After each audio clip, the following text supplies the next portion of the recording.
انسان سمجھتا ہے کہ غذا اس کی توانا ہے، صحیح سمجھتا ہے۔ اللہ نے بھی یہی کہا ہے، غذا تمہاری توانا ہے۔ تم مشرق جاؤ کھاؤ اور پیو، اتنی بڑی سلطنت الہی، جو چاہو کھاؤ جو چاہو پیو۔ بس تمہاری آزمائش یہ ہے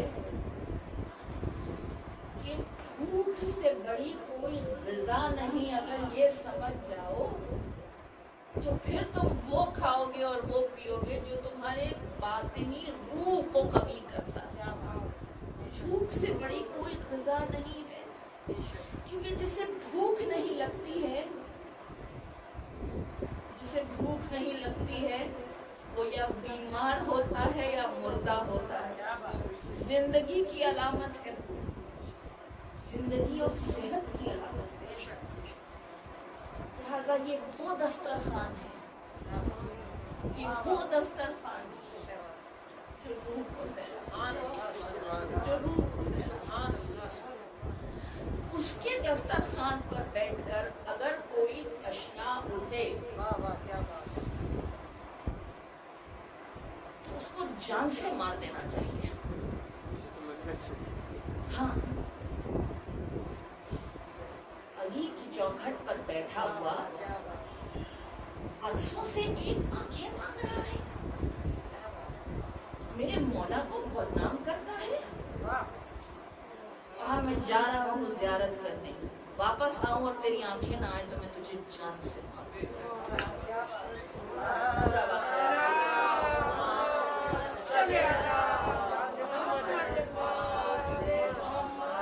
ابوالحسن کی ثنا کب ہوئی ہے یار تمام،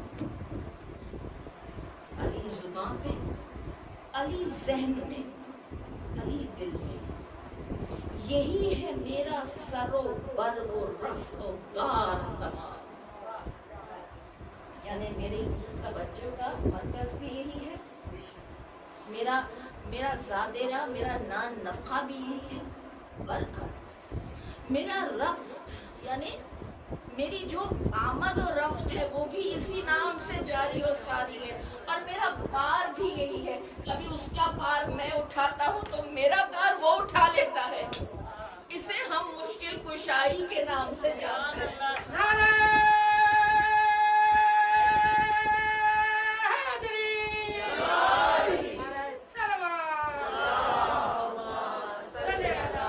کبھی میرا بار وہ اٹھا لیتا ہے، جب اس کا بار میں اٹھاتی ہوں تو میرا بار وہ اٹھا لیتا ہے۔ علی کی مدح کا گلدستہ کیا بنائے ہم، علی کی مدح کا گلدستہ کیا بنائے ہم کہ ایک پھول پہ لگ جاتی ہے بہار تمام۔ عطائے عشق علی سے ہے یہ چاک اور یہ رفو، سمجھ گئے ہو، سمجھ گئے۔ عطائے عشق علی سے ہے یہ چاک اور یہ رفو، کیا ہے جامع ہستی کو تار تار تمام۔ ہر بار تیری محبت میں میں اپنا کلیجہ چاک کرتا ہوں اور تیرے رب کو اس میں پساتا ہوں، مگر جس رب کی خیام گاہ کعبہ ہو، جس بسیرا محمد کا کلیجہ ہو، جس رب کا ٹھکانہ اہل بیت کا سینہ ہو، وہ رب میرے سینے میں نہیں سما سکتا، لہذا چاک ہو جاتا ہے سینہ تو تو اس پہ مشکل کشائی کا رفع کرتا ہے، تو اس پر مشکل کشائی کا رفع کرتا ہے۔ اسی طرح زندگی تار تار ہوتی جاتی ہے، کئی بار جب گمراہ ہوتا ہوں تو مر جاتا ہوں، جب اصلاح ہوتی ہے تو جی اٹھتا ہوں، کئی بار۔ اسی مرنے اور جینے کو ذکر علی کہا کرتے ہیں، اور ایسی ہی محفلوں کا نام مجلس ہوتا ہے، جہاں مردہ قلوب آتے ہیں، زندگی اور حیات پا کے چلے جاتے ہیں، زندگی و حیات پا کے چلے جاتے ہیں۔ ایک شخص آتا ہے اور علی کے چہرے کو دیکھتا ہے، مسجد میں منبر پر بیٹھا علی کے چہرے کو دیکھتا ہے، ایسی رخت جاری ہوتی ہے کہ مسجد کے باہر جاتا ہے اور سجدے میں چلا جاتا ہے۔ علی یاد آنے لگتے ہیں تو واپس سجدے سے اٹھ کر مسجد جاتا ہے اور علی کے ذکر کو پھر سننے لگتا ہے۔ اتنی بار آیا اور گیا اور آیا اور گیا، کیا ماجرا ہے، کیا کروں، سجدے میں جاتا ہوں تو آپ کا چہرہ آتا ہے، آپ کو سنتا ہوں تو اللہ یاد آتا ہے۔ یہ رب کریم اور وجہ کریم کا کیسا رشتہ ہے جو جدا نہیں ہوتا، رب کریم اور وجہ کریم کا رشتہ یہ کیسا ہے جو جدا نہیں ہوتا۔ یہ رشتہ بھی آفاقی ہے عزاداران امام، اور جو لوگ اس رشتے سے منسلک ہوتے ہیں وہ لوگ بھی آفاقی ہو جاتے ہیں۔ یقین سے کہتی ہوں، نہ یہ ذکر عام انسان کے بس کی بات ہے، نہ سامعین عام انسان ہیں، نہ ذاکرین عام انسان، کیونکہ یہ ذکر آفاقی ہے، تو یہ کسی اور کی غیبی مدد ہے جو بول رہی ہے، لیکن ہم جو ظاہری روپ میں اسے سنتے اور سمجھتے ہیں، ہم صرف اپنا اعتبار انہیں سن رہے ہیں، ہم اپنا اعتبار انہیں سن رہے ہیں۔ وہ اعتبار کیا ہے؟ وہ اعتبار بس ایک ہی جملے میں کہوں گی، موسیٰ جب بار بار خضر سے سوال کرتے تھے تو خضر نے ایک بار جھنجھلا کر کہا تھا، موسیٰ علم تیرے پاس ہے تو دوسرے کے علم کا بھی اعتبار علم رکھ، اعتبار علم رکھ کہ جو تیرا ہادی کہہ رہا ہے وہ اور کسی وجہ سے نہیں بلکہ تیری نجات کے واسطے کہہ رہا ہے۔ آج جو اس محفل میں ہم بیٹھتے ہیں، جو ذکر خدا اور رسول اور اہل بیت کی محفل میں بیٹھتے ہیں، وہ اسی ایک اعتبار علم کے رشتے سے بیٹھتے ہیں کہ جو بیان ہو رہا ہے یہی میری نجات دلائے گا، یہی قرآن میری نجات دلائے گا، اس کے علاوہ کوئی نہیں دلا سکتا، یہی سنت میری نجات کا ضامن ہے، اس کے علاوہ کچھ نہیں۔ قولوا لا الہ الا اللہ وتفلحوا، رسول خدا نے اپنے سفر اسلام کو یہاں سے شروع کیا۔ کہہ دیجیے نا آپ نجات پا لیں گے۔ نجات دلانے والی چیز کو کہتے ہیں مننجیات، مننجیات۔ بہت چیزیں نجات دلا دیتی ہیں انسان، اور بہت ساری چیزیں نجات سے روک دیتی ہیں، گرچہ انسان اپنے سنت، مستحب اور مکروہات پہ بڑا دھیان دے رہا ہے۔ بہت لطیف نکتہ ہے، سارے واجبات ہو رہے ہیں، سارے سنت مستحبات بھی ہو رہے ہیں اور مکروہات سے بھی بچ رہے ہیں، مگر نجات مل نہیں پا رہی ہے، نجات نہیں مل پا رہی ہے، کیونکہ کوئی ایک چھوٹی سی قلبی دکھن ہے جو اس نجات کو روک رہی ہے، یا پھر کچھ نہیں کر رہے ہیں پھر بھی نجات پا رہے ہیں، نہ معلوم کس کی ایسی دعا ہے جو نجات کے راستے پر لے جا رہی ہے۔ گناہ ہیں جو بسنے نہیں دے رہے ہیں، دعائیں ہیں جو اجڑنے نہیں دے رہے ہیں، گناہ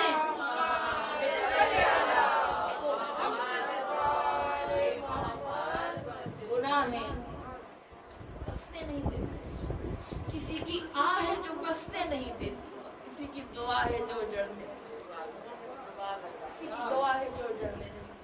اسی لیے میری نجات تو گاہ بگاہ انتظام ہو ہی رہا ہے. لیکن ہم یہاں پر صرف ادائیگی کے لیے تو نہیں آئے ہیں نا اس دنیا میں.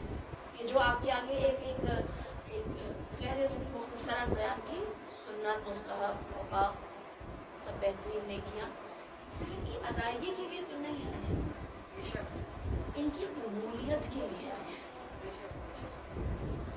ہر چیز درج نہیں کی جاتی کہ کیا کرنا ہے اور کیا نہیں کرنا.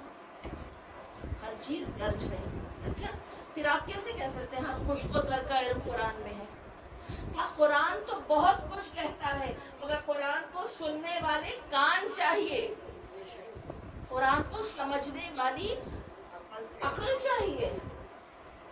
تسبیح کو کس نے کہا کہ نماز کا جز ہے؟ یہ بڑا فقہی مسئلہ ہو گیا. تسبیح نماز کا جز نہیں ہے نا فقہی اعتبار سے. یعنی سلام پر نماز تمام ہو جاتی ہے، جان کی امان اس پر ہے، سلام پر نماز تمام ہو جاتی ہے. تسبیح جز نماز نہیں ہے. نماز ادا ہے اگر سلام پورا ہو گیا، لیکن نماز قبول ہوتی ہے اگر ساتھ اس کے تسبیح پڑھتی جاتی ہے. ادا ہو جاتی ہے جب سلام ختم ہو جاتا ہے، کوئی شک نہیں، نماز ادا ہو جاتی ہے. قبول ہوتی ہے، قبولیت کی اگر کوئی سند ہے تو عبادت تو ہوتی ہے، مگر عبادت میں اگر حب اہل بیت نہیں ہو. اللہ اکبر. مجھ سے میرے ادراک نے ایک بات کہی ہے، مجھ سے میرے ادراک نے ایک بات کہی ہے، جس دل میں خدا رہتا ہے اس دل میں علی ہے. جس دل میں خدا رہتا ہے اس دل میں علی ہے. ہے خطرہ خطرہ میرے بہرے دل کا مولا مست. ہے خطرہ خطرہ میرے بہرے دل کا مولا مست. ترس رہی ہے اسی میں کو ہوشیار تمام. آپ سمجھے اس نقطے کو؟ یہ جو مست ہو جانے کی کیفیت ہے، لوگ مست کو ذرا غلط سمجھ لیتے ہیں. مست کو لوگ ایڈکشن سمجھتے ہیں. نہیں، مست کا اگر لٹرل میننگ دیکھا جائے تو مست کے معنی ہیں آکیوپائڈ کے. جس کا قلب تیری محبت میں سرشار ہے، وہ میں سے میں سرشار ہوں اور اتنا مست ہو چکا ہوں کہ خود کو اب محب نہیں کہتا، مجذوب کہتا ہوں. کیونکہ ہوشیار جتنے ہیں وہ جب ہر چیز کو لاجسٹکس میں دیکھتے ہیں تو وہ ترستے ہیں ایسی مستی سے کہ ایسی محبت آتی کہاں سے ہے تم لوگوں کے پاس.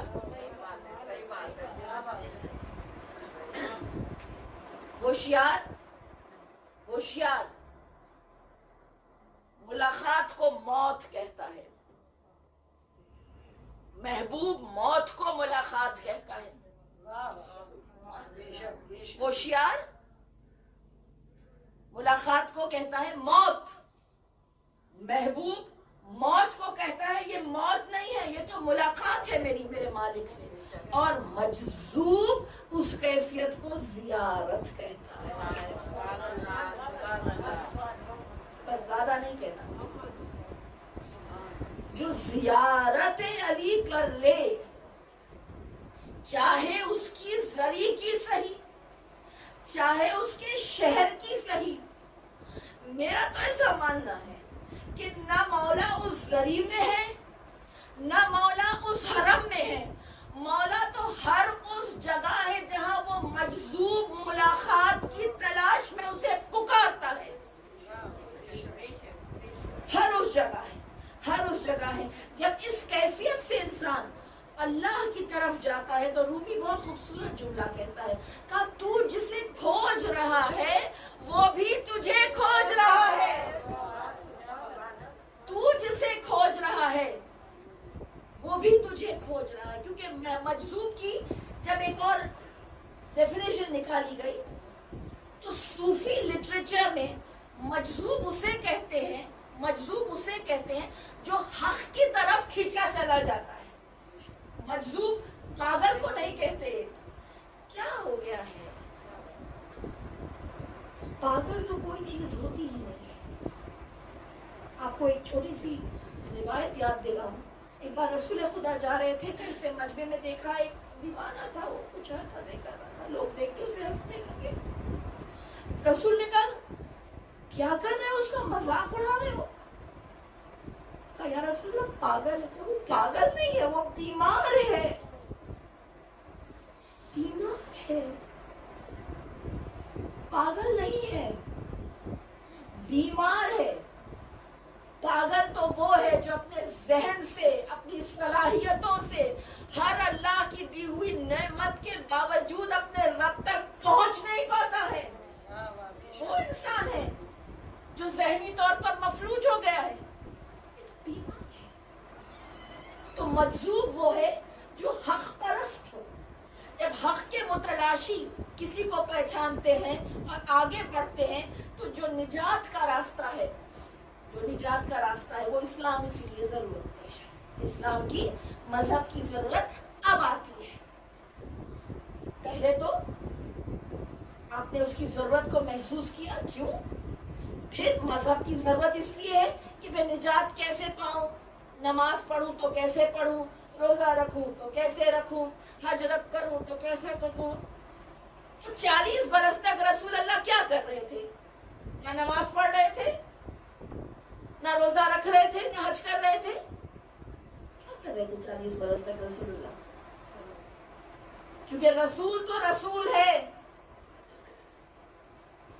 نور کا ٹکڑا میرے نور سے بنا ہوا. رسول تو رسول ہی آیا ہے, مگر 40 برس تک اعلان نہیں کیا. تو کیا کر رہے تھے؟ رسول وہ کر رہے تھے جس کے بغیر نہ نماز قبول ہے, نہ حج قبول ہے, نہ روزہ قبول ہے.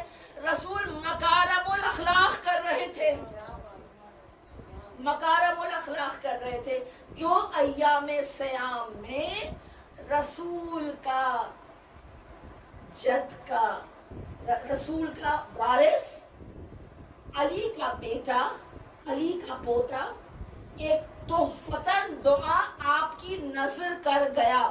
مکارم الاخلاق, مکارم, جس کے چند جملے آپ کی نظر کر, چند جملے. وہ اس لیے ضروری ہے کیونکہ فائدہ اس نماز کا.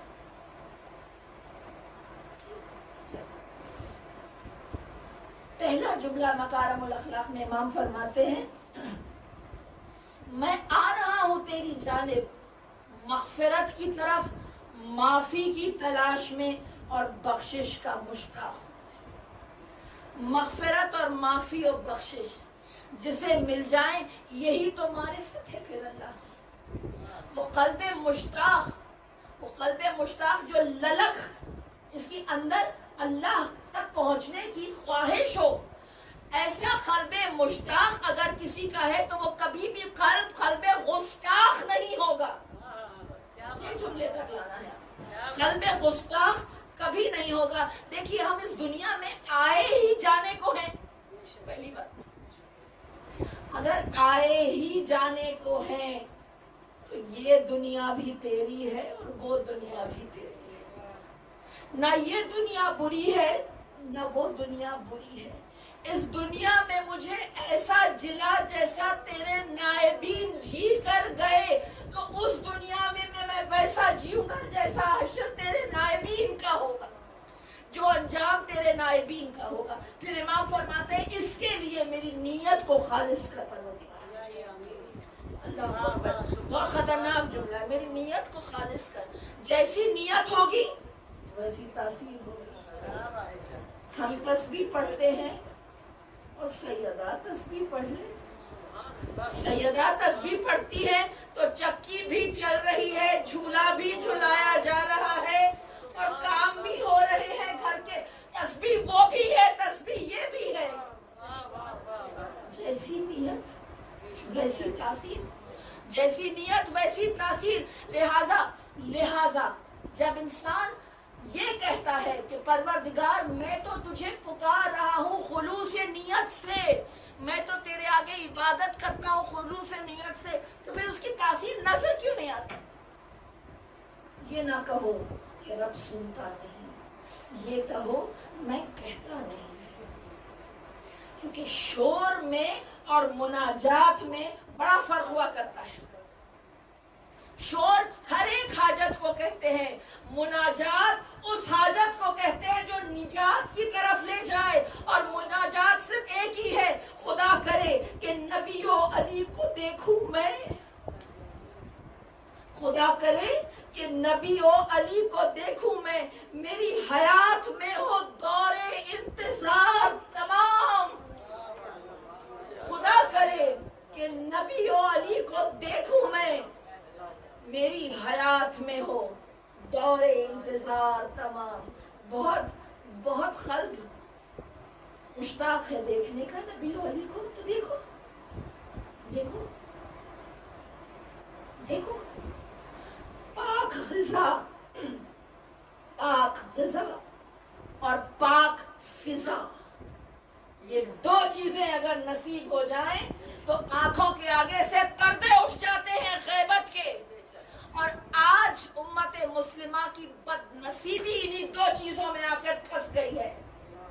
نہ ہماری غذا پاک ہے، حلال نہیں کہہ رہی، حلال الحمدللہ سب کی ہے، میں تو طیب کی بات کر رہی ہوں، میں تو طیب کی بات کر رہی ہوں۔ نہ ہماری غذا طیب ہے، نہ ہمارا ماحول طیب ہے، نہ فضا طیب ہے، تو لہٰذا کیا کیا جائے؟ کیا کیا جائے؟ جتنے ہی رب کے نام ورد کر لیے جائیں، جتنی ہی بار رب کو پکار لیا جائے، وہ شور ہے، مناجات نہیں بن پاتی، کیونکہ رب رب کرتے بیٹھے ملا پنڈت سارے۔ بھولیا رب انہوں ملیا سی جنہیں اپنے نفس نو مارے، جب تک کر کے لذت نہ کی جائے، جب تک خودی کو نہ مارا جائے، ابدیت کے دعوے نہ کرنا۔ خودی کو ختم کرنا ہی ابدیت کا نام ہے۔ علی اس طرح سے خودی کو ختم کرتا ہے کہ کوئی علی کے چہرہ اقدس پر جسے رب کہے وجہ اللہ تھوک دے تو علی اتر آتا ہے۔ اللہ اکبر، کیا ایموشنل سٹیمنا ہے، کیا ایموشنل اسٹیمنا ہے۔ علی کو یہ بتانا ہے کہ میرے رد عمل آپ کے عمل کا محتاج نہیں ہے، میرے پاس دو ہی راستے ہیں، یا ایموشنل انٹیلیجنس یا پھر اسپرچل پاورز۔ آج زمانے کو یہی دو چوائسز ہیں، یا تو ایموشنلی انگیج ہو جائے کسی بات میں، یا نہیں تو اپنی غیبی طاقتیں، اپنی روحانیت کو قوی رکھے اور اپنے آپ کو اپنے رب کی طرف متوجہ کر کے اپنی نیت کو اللہ سے لو لگاتے ہوئے آگے بڑھتے چلے جائے۔ ٹھیک ہے، نفس کو مارے اور اللہ کو پائے۔ اب اللہ امام فرماتے ہیں، مکارم الاخلاق کے ہی وہ جملے میں آگے عرض کر رہی ہوں، مجھے ان چیزوں میں مشغول کر دے جس کا مجھ سے تو سوال کرے گا، اس کے ردے ہیں سوا۔ ٹھیک ہے، پھر فرماتے ہیں مولا دوسروں پر نظر رکھنے میں عمر صرف ہو گئی، ایسی آزمائش میں نہ ڈال، ایسی آزمائش میں نہ ڈال۔ پھر فرماتے ہیں مولا عزت تو دے مگر غرور میں نہ مبتلا کر۔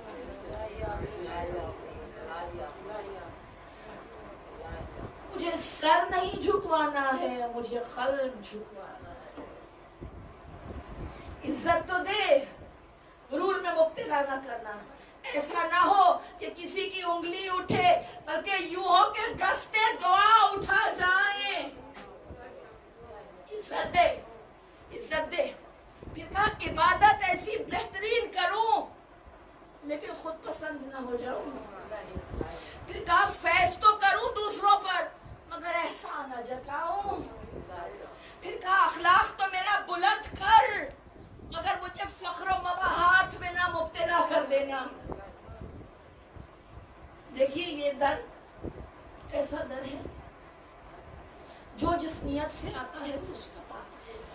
ٹھیک. یہ رسول نے بنیادی اصول بنا دیے ہجرت پر. رسول نے بنیادی اصول بنایا تھا کہ بھائی مال و دولت کے لیے آئے ہو وہ ملے گا, تحفظ کے لیے آئے ہو وہ ملے گا, میرے لیے آئے ہو میں ملوں گا, اللہ کے لیے آئے ہو اللہ ملے گا. تو وہی اصول یہاں بھی چلتا ہے. مجلس حسین میں آتے ہو ثواب کے لیے آتے ہو ثواب ملے گا, نجات کے لیے آتے ہو نجات ملے گی, ہدایت کے لیے آتے ہو ہدایت ملے گی, محبت کے لیے آتے ہو محبت ملے گی, اطاعت کے لیے آتے ہو قوت اطاعت ملے گی. اب آپ کی اپنی مرضی, آپ کا اپنا معیار. جو عابد بننا چاہتا ہے وہ بھی ایک معیار ہے, جو عارف بننا چاہتا ہے وہ بھی ایک معیار ہے, جو مطیع بننا چاہتا ہے وہ بھی ایک معیار ہے, جو نہیں محب پر ہی خوش ہے اس کا اپنا ایک معیار ہے. لیکن اللہ بھی نعمت ظرف دیکھ کر دیتا ہے. ظرف کا مطلب آپ جانتے ہیں نا کیا ہے؟ دو مطالب نکلتے ہیں. ایک تو انسان کا ضمیر اس کا ظرف ہے, اور دوسرے برتن کو کہتے ہیں ظرف. بس ایک جملہ آگے عرض کروں اور زیادہ نہیں بولنا اس پر. کبھی کبھی کتنے ہی برتن جمع کر لیں چھوڑے پڑ جاتے ہیں, لہذا نعمتوں اور اللہ کی رحمتوں کو اپنے گھر کے برتنوں میں نہیں جمع کر سکتے. اس پانی کی طرح جسے آپ کتنا ہی بار بھر لیں ختم ہو جائے گا, ویسے وہ اس میں بھرتے ہیں. لہذا جو ہمارا قلب میں ظرف نہیں وہ ظرف محمد اور آل محمد کے ظرف میں ہے. اللہ اسی لیے درود پڑھواتا ہے کہ ان پر نازل ہوں یہ نعمتیں.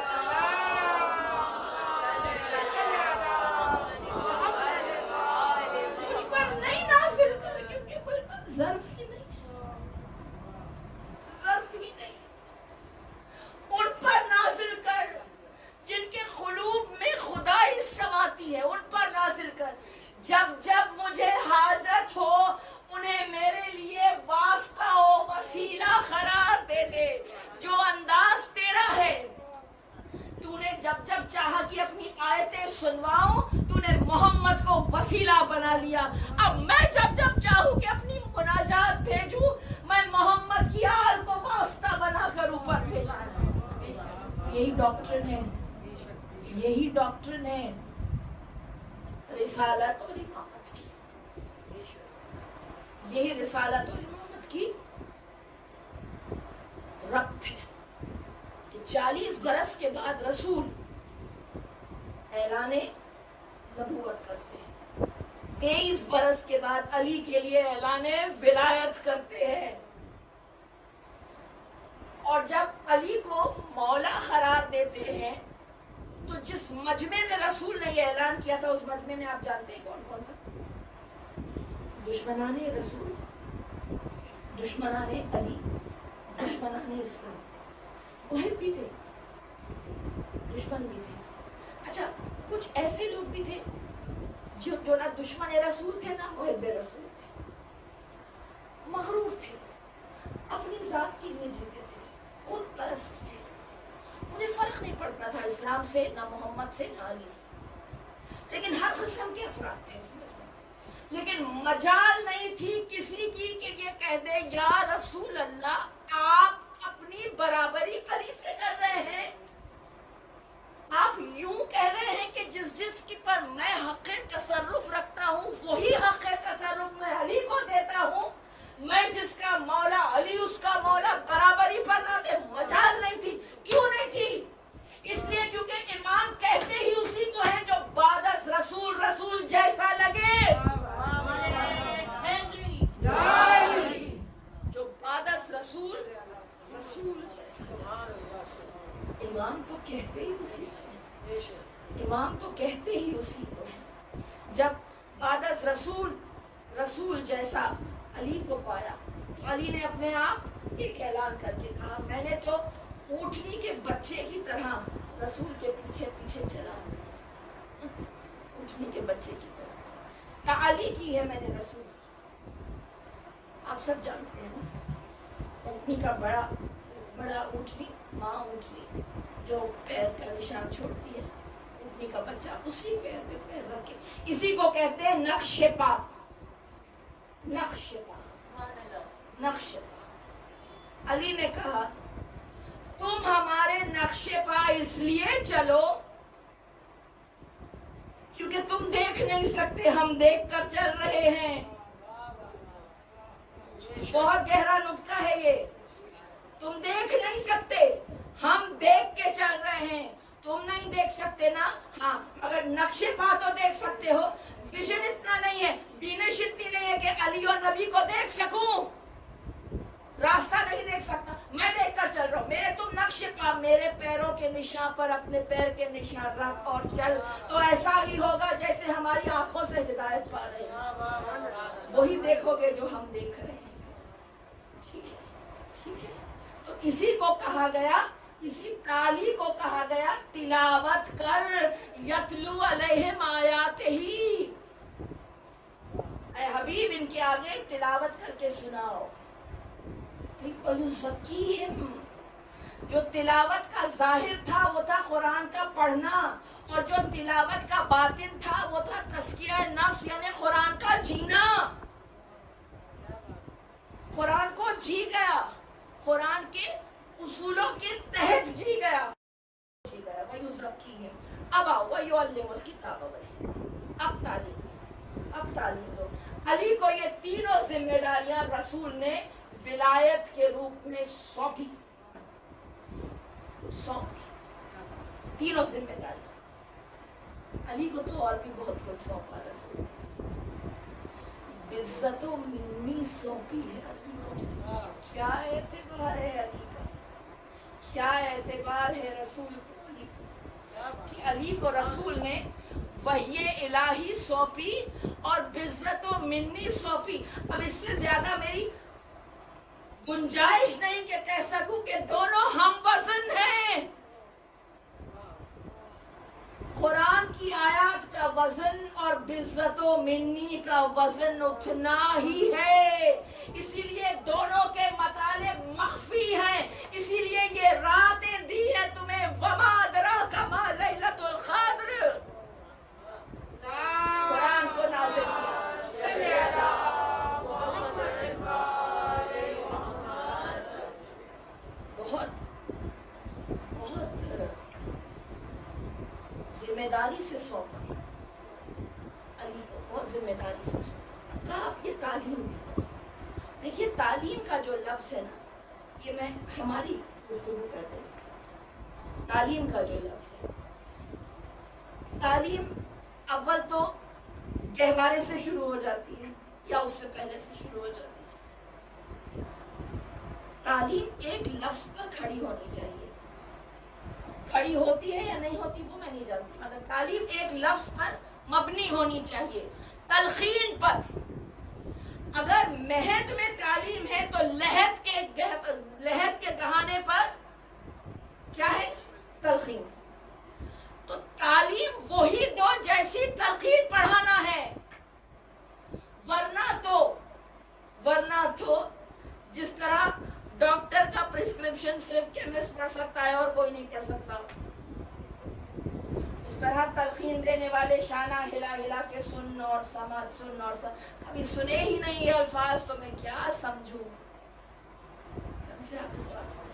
کبھی سنے ہی نہیں تھے میں نے یہ الفاظ تو میں اب کیا سمجھوں؟ جب سارے ریفلیکسز میرے تھے تو میں نہ سمجھا۔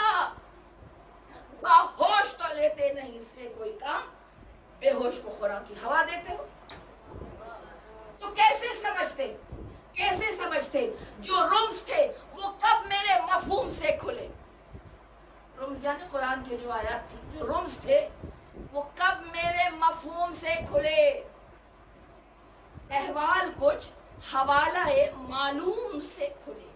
میں شہر علم میں جو در علم سے گیا، میں شہر علم میں جو در علم سے گیا، سب آگہی کے باب بڑی دھوم سے کھلے، سب آگہی کے باب بڑی دھوم سے کھلے۔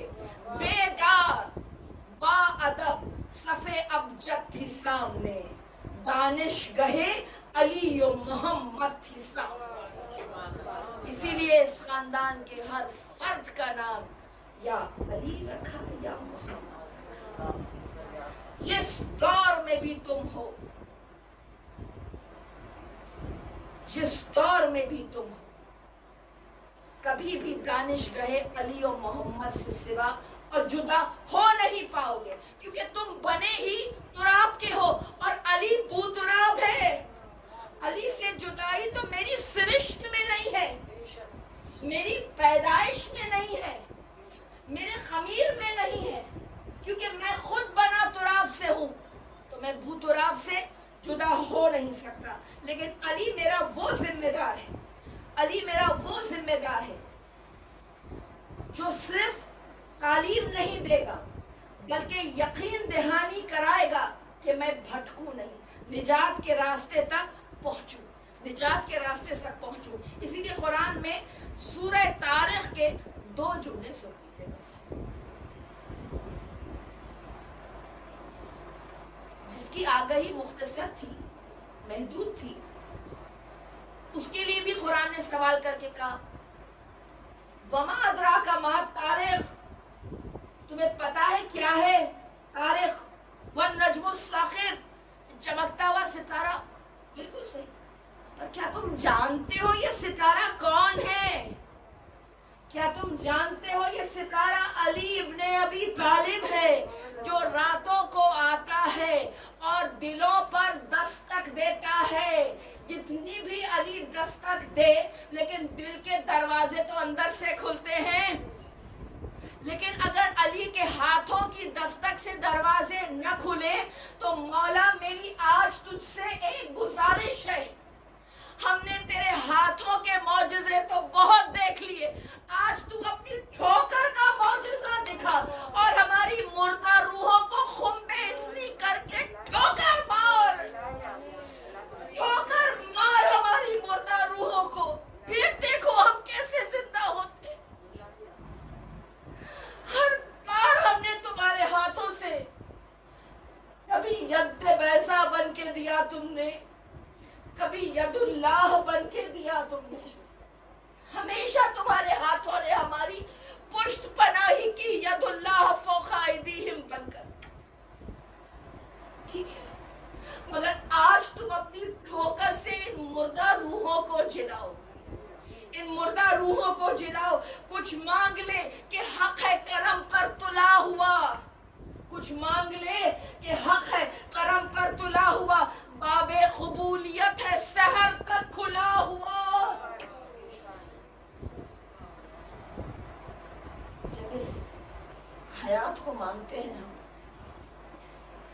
اس روحانی حیات کو مانگتے ہیں، تو 2 کیفیتیں ہو سکتی ہیں.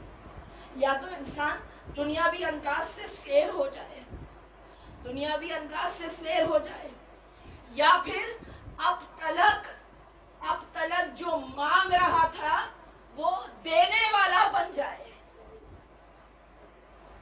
کب تک انسان سیکر رہے گا؟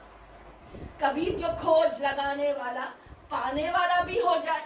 کب تک سیکر رہو گے؟ کبھی تو فائنڈر بھی بنو گے نا. تو کب تک اللہ سے مانگتے ہی رہو گے؟ آپ کو نہیں لگتا کہ اللہ نے ہماری ضرورت سے زیادہ ہمیں عطا کیا ہے؟ تو اب دینے والا ہاتھ بن جا، اب دینے والا ہاتھ بن جا، کیونکہ یہی اصول رب نے ہر ایک کے لیے رکھا ہے. رب ارحمہما کما ربیانی صغیرا. جب تک میں لینے والا تھا وہ کرم کرتے رہے، اب میں دینے والا ہوں، اب میری باری ہے کرم کرنے کی، اب میری باری ہے کرم کرنے کی. جسے یہاں دینے کی عادت ہوگی نا، تو سورہ دہر کہتی ہے جب وہاں ان کے آگے زنجبیل کے پیالے دیے جائیں گے تو بجائے اس کے کہ وہ خود سیراب ہو، وہ وہاں بھی اسے پھرا دیں گے. فطرت میں ہے، فطرت میں ہے، فطرت میں ہے. اسی لیے مغارب الاخلاق کے 2 جملے اور یاد آ گئے. پروردگار جو میرے حاسد ہیں انہیں میرا محب بنا دے. پروردگار جو میرے دشمن ہیں انہیں مجھ پر رحم دل بنا دے. اور پروردگار جو میری غیبت کرتے ہیں مجھ میں اتنا کرم دے کہ میں ان پر فیض کرتا رہوں. اللہ اکبر، اللہ اکبر. یا علی یا علی.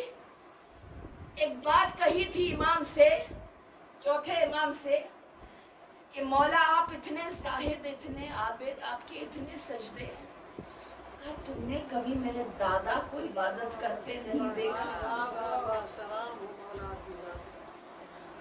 تم نے کبھی میرے دادا کی عبادت نہیں دیکھا کہ میری دادی کو لوگ جا کر گھر میں دستک دے کر کہتے تھے شہزادی آئیے باہر, مولا نے قضا کی. ایسا لگتا تھا کہ جیسے روح پرواز کر گئی ہو. اور فاطمہ کہتی تھی علی تہجد کی نماز پڑھ. اللہ اللہ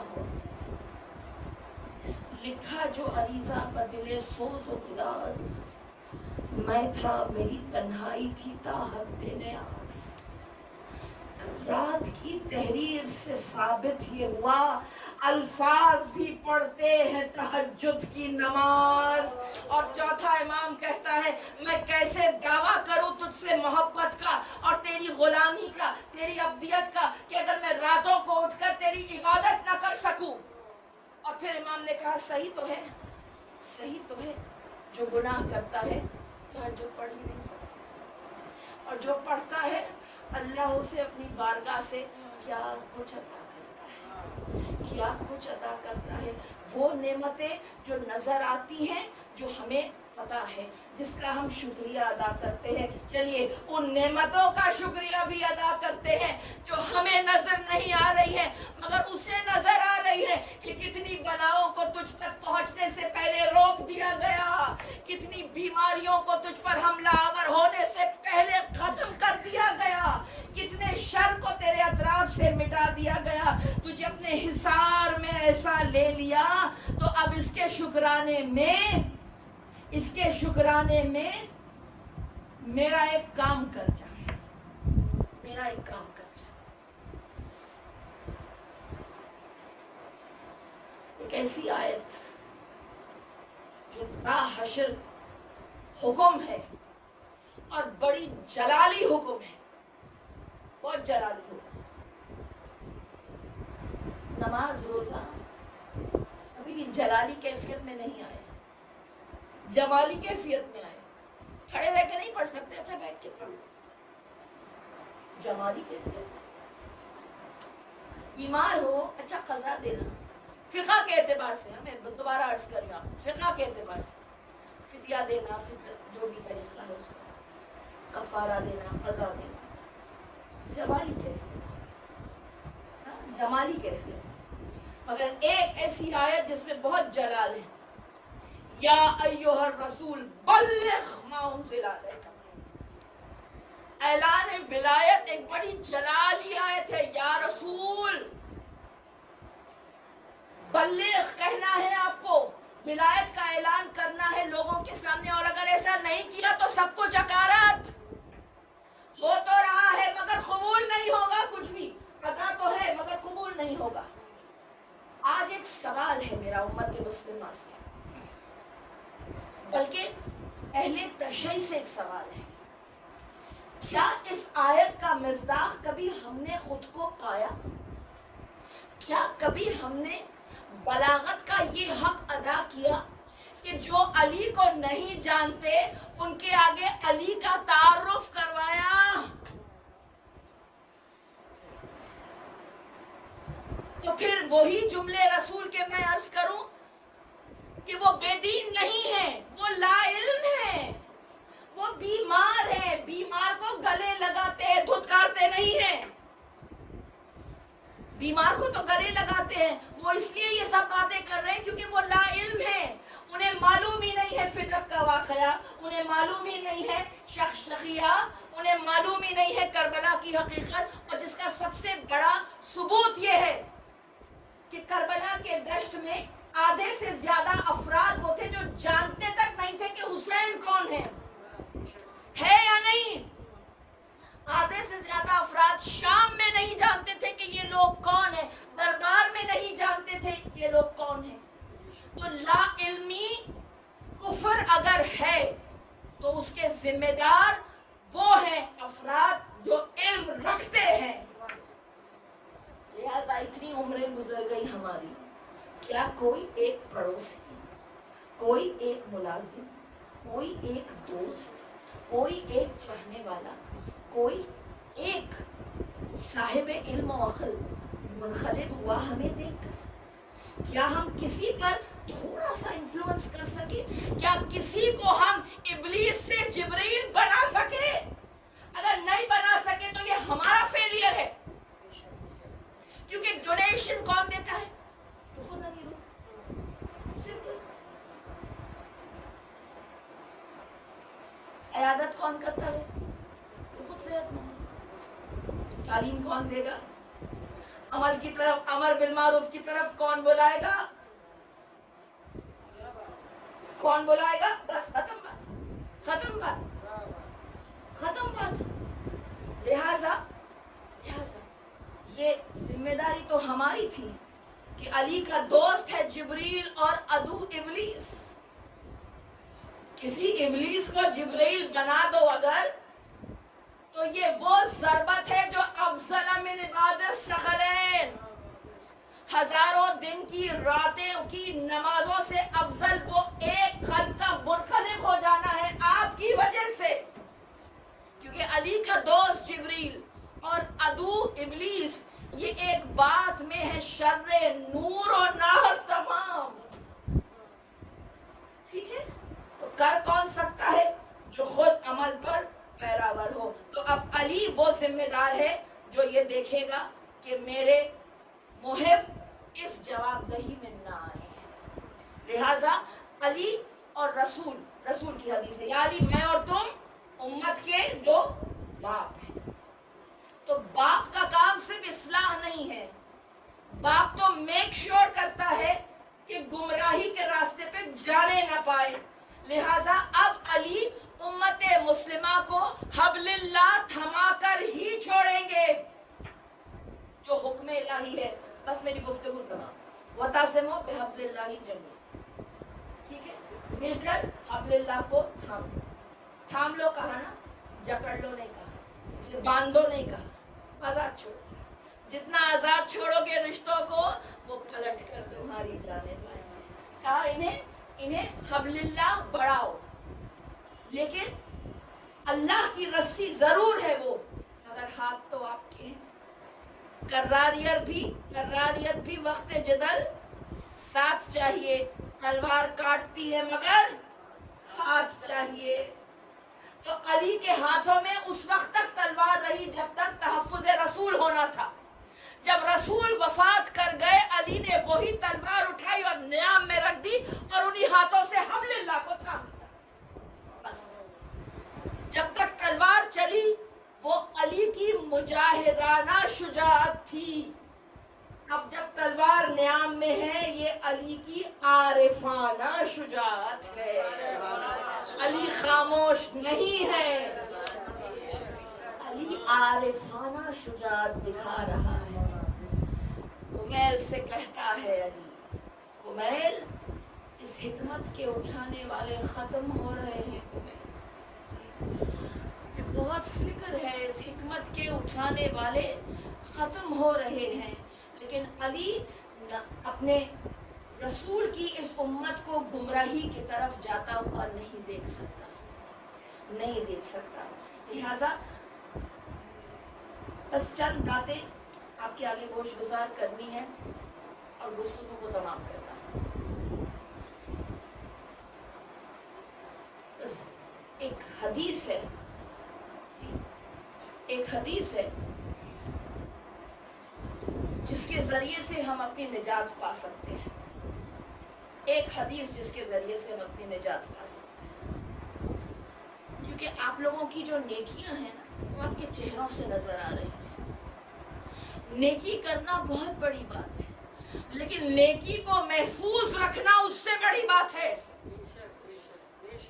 نیکی کو محفوظ رکھنے کے لیے جاتے جاتے ایک حدیث سن جائیے بس۔ مولا نے کہا سب کچھ کرتے ہو پھر اس کا اجر مانگ لیتے ہو، یہ تاجروں کی بات ہے۔ اچھا دنیا نہیں مانگو، آخرت مانگتے ہو، یہ بھی غلاموں کی بات ہے۔ تو مولا ہم تو غلام ہیں، قرآن تو آپ کا خود کہہ رہا ہے کہ نہ